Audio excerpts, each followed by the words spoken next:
It was one of those cold Friday nights when everything feels a little too quiet. I live alone in a small apartment outside Denver. That night, I was half asleep on the couch, scrolling through my phone, when I heard it too slow, deliberate knocks on my front door.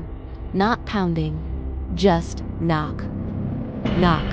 I froze. It was almost midnight. I don't get visitors that late. At first, I thought maybe it was a neighbor, or maybe someone had the wrong door. But when I looked through the peephole, no one was there. The hallway light was flickering, and the air felt still. I waited, listening. Nothing.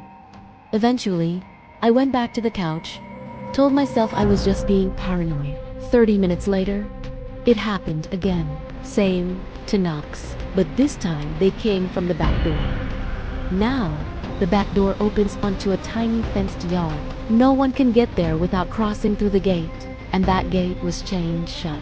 I grabbed a kitchen knife and crept toward the sound. The knocking came one more time. Slow, careful.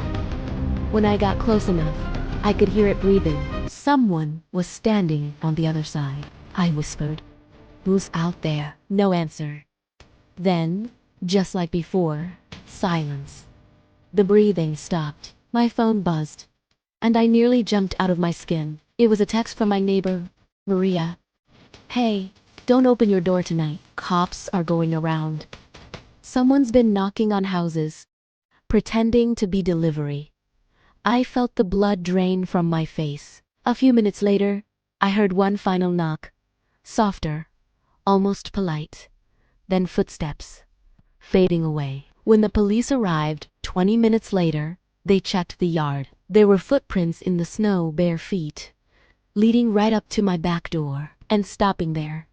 Nothing was stolen, and no one was caught. But ever since that night, I keep both doors bolted, even in the daytime, because the worst part wasn't the knocking. It was the breathing. And knowing that whoever it was, they were patient enough to come back twice.